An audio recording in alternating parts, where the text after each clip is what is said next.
Hello friends, स्वागत है आप सबका हमारे यूट्यूब चैनल पर। दोस्तों, इस वीडियो में हम लोग बात करेंगे क्लास 10th वालों के लिए साइंस का फिजिक्स के चैप्टर वाइज ऑब्जेक्टिव क्वेश्चन को। और हम लोग पहला चैप्टर देख रहे हैं दोस्तों, प्रकाश, परावर्तन और अपवर्तन। पहला पार्ट हम लोग अपलोड कर दिए हैं 1 से 20 क्वेश्चन तक।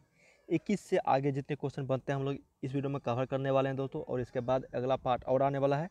तो लिंक नीचे डिस्क्रिप्शन दिया गया है पहले पार्ट का। अगर आप वो लोग नहीं देखे हैं तो जाके आप लोग देख सकते हैं। चैनल को सब्सक्राइब कर लीजिएगा ताकि अगले पार्ट आप लोग देख सकें। और हर एक सब्जेक्ट का यहाँ पे चैप्टर वाइज जल्द से जल्द अपलोड हम लोग करने का कोशिश कर रहे हैं दोस्तों।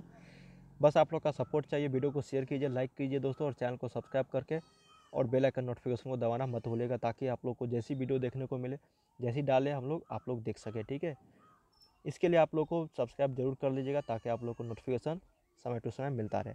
लिंक नीचे डिस्क्रिप्शन दिया गया है दोस्तों, मोबाइल ऐप और वेबसाइट का, जहाँ से आप लोग इसको PDF के रूप में और मोबाइल पे प्रैक्टिस सेट के रूप में आप लोग प्रैक्टिस सेट कर सकते हो। ठीक है, गूगल पे सर्च कीजिए starkastudy.com या फिर लिंक नीचे डिस्क्रिप्शन में दिया गया है। चलिए पहला क्वेश्चन देखते हैं दोस्तों हम लोग यहाँ पे 21 नंबर कि किसी उत्तल लेंस के सामने 2F और अनंत के बीच कोई बिंब रखा गया है तो इसका प्रतिबिंब बनेगा। क्या क्वेश्चन है कि किसी उत्तल लेंस के सामने 2F और अनंत के बीच, ठीक है, कोई बिंब जो यहाँ पे रखा हुआ है, तो मतलब बिंब मतलब वस्तु, तो उसका प्रतिबिंब जो बनेगा वो कैसा बनेगा। ठीक है, तो उसका प्रतिबिंब जो बनेगा वास्तविक बनेगा, उल्टा बनेगा और छोटा बनेगा। पता ही होगा दोस्तों, उत्तल दर्पण में वास्तविक प्रतिबिंब बनता है, वस्तु के उल्टा बनता है और वस्तु से छोटा बनता है। ठीक है, तो यहाँ पे याद रखिएगा 21 का ए आपका राइट आंसर हो जाएगा। चलिए नेक्स्ट क्वेश्चन देखते हैं हम लोग दोस्तों। यहाँ पे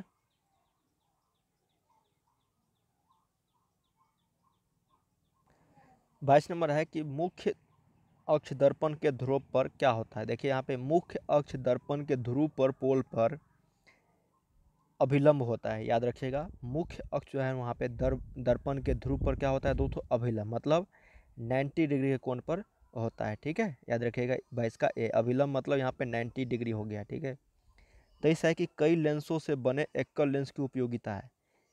कई लेंसों से बने एकल लेंस की जो उपयोगिता है दोस्तों वो किस तरह का है, तो सूक्ष्मदर्शी के लेंस के रूप में। ठीक है, याद रखिएगा कई लेंसों से बने एकल लेंस की जो उपयोगिता है वो सूक्ष्मदर्शी के लेंस में। तो इसका बी आप लोग याद रखिएगा। 24 है दोस्तों यहाँ पे कि उत्तल दर्पण में बनने वाले प्रतिबिंब की प्रकृति होती है। अभी जस्ट हम लोग पढ़े थे कि उत्तल दर्पण में वास्तविक बनता है, उल्टा बनता है और छोटा बनता है। उसी तरह सॉरी उत्तल लेंस में बात किए थे। उत्तल दर्पण में जो यहाँ पे हो जाएगा दोस्तों कौन सा प्रतिबिंब, तो वो आभासी प्रतिबिंब। देखिए एक दूसरे का पूरक है, मतलब उल्टा है। लेंस में वास्तविक, दर्पण में आभासी। ठीक है, याद रखिएगा उत्तल दर्पण में अगर बात करें तो आभासी प्रतिबिंब बनता है। 25 है दोस्तों कि फोकस पर अभिसारित करने वाला किरण पुंज प्रकाश के यहाँ पे फिर से पढ़ते हैं दोस्तों। फोकस पर अभिसारित करने वाला किरण पुंज परावर्तन के बाद समांतर किरण पुंज किस दर्पण में बदल जाता है। ठीक है, फोकस पर अभिसारित करने वाला किरण पुंज परावर्तन के बाद समांतर किरण पुंज, यहाँ पे देखिए पैरेलल किरण पुंज की बात हो रही है दोस्तों, तो किस दर्पण में बदल जाता है, तो उस दर्पण का नाम है दोस्तों अवतल और उत्तल दर्पण दोनों। ठीक है, याद रखिएगा यहाँ पे 25 का सी हो जाएगा यहाँ पे राइट आंसर। ठीक, 26 है कि वास्तविक वस्तु का आभासी प्रतिबिंब बनाता है। क्या है, वास्तविक वस्तु का आभासी प्रतिबिंब जो बनाता है दोस्तों वो कौन सा बनाता है, तो वो बनाता है आप लोगों का समतल दर्पण में। ठीक है, याद रखिएगा 26 का ए हो जाएगा। 27 है तो कि तेल लगा का कागज होता है। क्या है कि तेल लगा कागज, अगर हम लोग किसी कागज में तेल लगा देते हैं तो कौन सा हो जाता है दोस्तों, पारदर्शक या फिर अपारदर्शक या पारभाषक। तो वो बन जाता है पारभाषक, मतलब थोड़ा बहुत दिखता भी है और नहीं भी दिखता है। पारदर्शक मतलब पूरा फुल्ली दिखे। अपारदर्शक मतलब दोस्तों यहाँ पे क्या हुआ कि नहीं दिखे। ठीक है, आर पार। पारभाषक मतलब हुआ कि थोड़ा थोड़ा मतलब दिखे आर पार। ठीक है, याद रखिएगा तेल लगा कागज पारभाषक होता है। 28 है कि एक अवतल दर्पण में वस्तु की स्थिति ध्रुव और फोकस के बीच है तो इसका प्रतिबिंब क्या होगा। क्या क्वेश्चन है दोस्तों कि एक अवतल दर्पण है, उसमें वस्तु की स्थिति जो है कहाँ पे है, ध्रुव और फोकस के बीच है, तो इसका जो प्रतिबिंब बनेगा कहाँ पे हो रही है, अवतल दर्पण में। तो इसका प्रतिबिंब एक चार्ट होता है दोस्तों, आप लोग को पता होगा क्लास 10th के बुक में, तो वो चार्ट को आप लोग याद रखिएगा ताकि आप लोग को 2 नंबर जो उस चार्ट से मिल जाए। क्योंकि दर्पण और लेंस के 2 मतलब ऑब्जेक्टिव, 2 से 3 ऑब्जेक्टिव हर साल पूछा ही जाता है। उस चैप्टर को अगर आप लोग मतलब उस टेबल को याद कर लिए तो समझो 2 से 3 नंबर आप लोग को मिल जाएगा फ्री में। ठीक है, क्या क्वेश्चन है कि एक अवतल दर्पण में वस्तु की स्थिति ध्रुव और फोकस के बीच है तो इसका प्रतिबिंब कहाँ बनेगा? तो प्रतिबिंब जो बनेगा वो काल्पनिक बनेगा और बड़ा होगा। याद रखिएगा, ध्रुव और फोकस के बीच में होता है। मान लो कि दोस्तों आप लोग का ये जो है अवतल दर्पण है, ये पोल है और ये फोकस है। तो यहाँ पे अगर वस्तु रखे तो काल्पनिक बनता है और यहाँ पे आभासी बनता, मतलब बड़ा बनता है वस्तु से। ठीक है। 29 है दोस्तों कि डायऑप्टर उस लेंस की क्षमता होती है जिसकी फोकस दूरी 1 मीटर होता है। ठीक है। P बराबर 1/f, 1 जो यहाँ पे मीटर है, मतलब मीटर में। ठीक है। तो यहाँ पे 29 का D आप लोग याद रखिएगा, 1 मीटर। 30 है दोस्तों यहाँ पे कि यदि आपतन कोण I है और परावर्तन कोण R है तो क्या होता है? पता ही होगा, कोण I बराबर कोण R होता है। तो मतलब I बराबर R, तो 30 का राइट आंसर आपका ए हो जाएगा। ठीक है, परावर्तन के नियम से। 31 है कि किसी फोकस मीटर में दिया गया है कि दूरी की लेंस की क्षमता क्या होता है। अभी जस्ट हम लोग पढ़े थे, तो P बराबर 1/f होता है, ये मीटर में दिया गया है। तो यहाँ पे 31 का राइट आंसर ए हो जाएगा, P बराबर 1/f। फोकस दूरी के व्युत्क्रम को हम लोग क्या बोलते हैं? लेंस की क्षमता बोलते हैं। 32 है दोस्तों कि हवा में टंगी वस्तु को पानी के अंदर से पानी की सतह के लंबवत देखने पर उस वस्तु का प्रतिबिंब वस्तु से होती है। क्या है कि हवा में टंगी वस्तु को, ठीक है, पानी के अंदर से पानी की सतह के लंबवत देखने पर कोई वस्तु हवा में टंगी हुई है, उसका प्रतिबिंब जो है दोस्तों पानी में बन रहा है। पानी के अंदर से पानी की सतह के लंबवत देखने पर उस वस्तु का जो प्रतिबिंब होगा वो वस्तु से कैसा होगा दोस्तों? मतलब कहाँ होगा? अधिक दूर, कम दूर, समान दूर? क्या होगा? तो ये अधिक दूर होगा। ठीक है, याद रखिएगा 32 का ए। हवा में किसी वस्तु को टांगते हैं और उसका प्रतिबिंब अगर नीचे देखते हैं दोस्तों तो वो बहुत दूर दिखाई देता है ना वस्तु का प्रतिबिंब। तो याद रखिएगा 32 का ए। 33 है कि एफ बराबर R/2 सत्य है। एफ बराबर R/2 जो है दोस्तों ये अवतल दर्पण में होता है और लेंस जो दर्पण का सूत्र होता है दोस्तों आप लोग को पता ही होगा, 1/v + 1/u बराबर 1/f। ठीक है, ये उत्तल दर्पण और अवतल दर्पण दोनों में वैल्यू होता है, लेकिन एफ बराबर R/2 जो है ये अवतल दर्पण में होता है। तो यहाँ पे 33 का ए राइट आंसर होगा। चलिए नेक्स्ट क्वेश्चन हम लोग देख। तो दोस्तों यहाँ पे अगला क्वेश्चन है, हम लोग यहाँ पे 34 और 35 क्वेश्चन को छोड़ दिए क्योंकि वो क्वेश्चन न्यूमेरिकल था, थोड़ा लंबा था, तो उसको छोड़ दिया मैंने। ठीक है। 33 के बाद हम लोग 36 नंबर क्वेश्चन देखते हैं दोस्तों। मोटर गाड़ी का पार्श्व दर्पण जो होता है वो क्या होता है? कौन सा दर्पण होता है? मतलब पीछे के दृश्य को देखने के लिए हम लोग पार्श्व, शॉर्टकट यहाँ पे नाम है पीछे के दृश्य को देखने के लिए। ठीक है, तो उस दर्पण का नाम है दोस्तों उत्तल दर्पण, क्योंकि आप लोग को पता है उत्तल दर्पण में बहुत सारे क्षेत्र को छोटा प्रतिबिंब में बना देता है। ठीक है, बहुत दूर के वस्तु को दिखा देता है। तो याद रखिएगा 36 का यहाँ पे राइट आंसर आपका बी हो जाएगा। ठीक है, उत्तल दर्पण।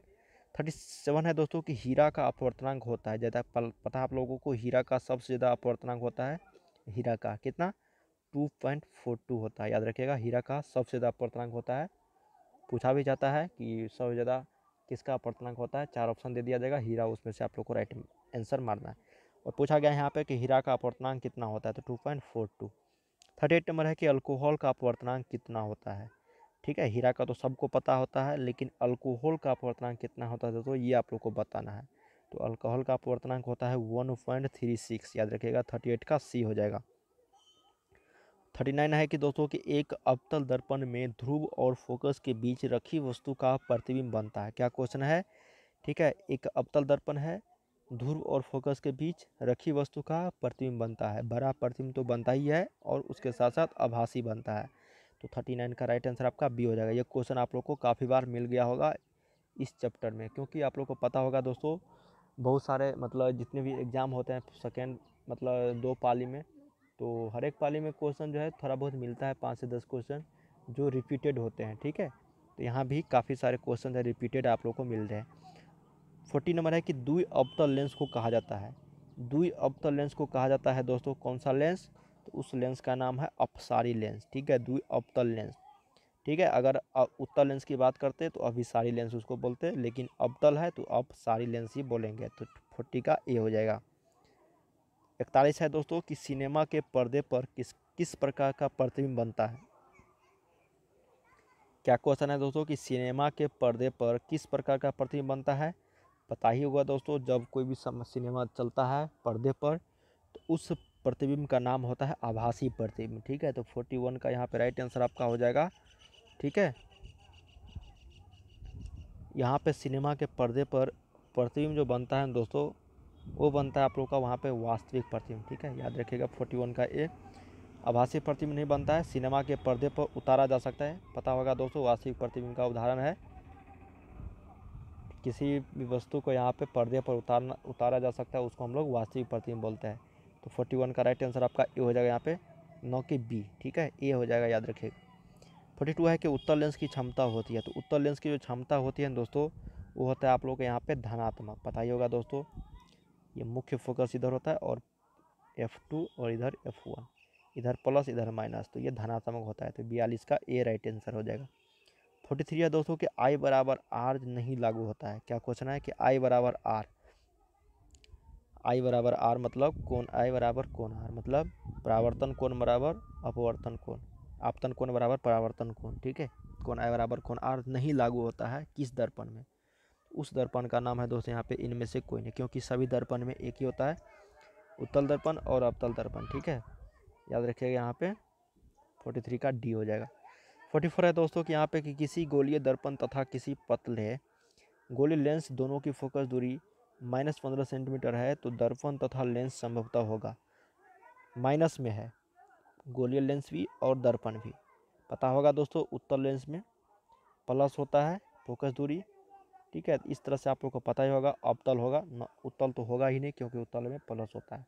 अवतल रह गया, तो अवतल इसमें से कौन से ऑप्शन में है? दोनों अवतल, या फिर दोनों उत्तल, या फिर दोनों अवतल तथा लेंस उत्तल, सॉरी दर्पण अवतल तथा लेंस उत्तल, या फिर दर्पण उत्तल तथा लेंस अवतल। ये होगा दोनों अवतल। अवतल दर्पण में भी माइनस में होता है फोकस दूरी, क्योंकि आप लोग को पता ही होगा। मान लो कि ये अवतल दर्पण है, तो इस तरह से यहाँ पे देखिए प्लस हो जाता है इधर, लेकिन इधर माइनस होता है, तो फोकस दूरी इधर ही होता है, तो ये माइनस दोनों अवतल होगा। 44 का ये याद रखिएगा, इस तरह के क्वेश्चन पूछे जाते हैं काफ़ी। 45 है दोस्तों यहाँ पे कि एक लेंस की क्षमता -5 डायोप्टर है, तो इसकी फोकस दूरी क्या होगा? तो F बराबर क्या होता है 1/P, या फिर P बराबर होता है 1/F।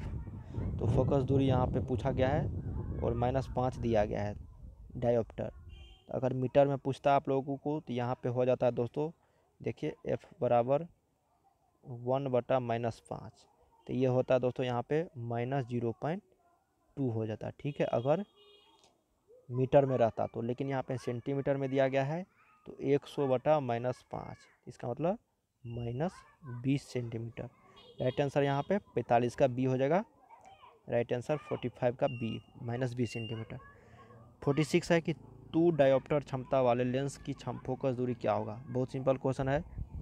F बराबर 1/P, तो 100/2, यहाँ पे 50 सेंटीमीटर हो जाएगा राइट आंसर। ठीक है, तो सही उत्तर यहाँ पे 46 का ए हो जाएगा। यहाँ पे हम लोग दोस्तों 46 क्वेश्चन देख लिए हैं।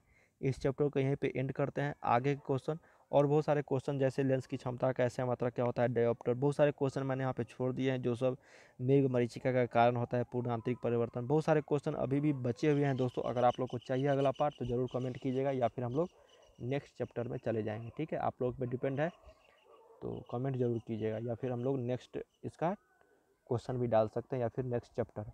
इसके बाद मैथ का क्वेश्चन आने वाला है। मिलते हैं नेक्स्ट वीडियो में। वीडियो डिस्क्रिप्शन में लिंक दिया गया है वेबसाइट का, जहाँ से आप लोग ऑनलाइन प्रैक्टिस सेट कर सकते हो। मिलते हैं नेक्स्ट वीडियो में, देखते रहिए।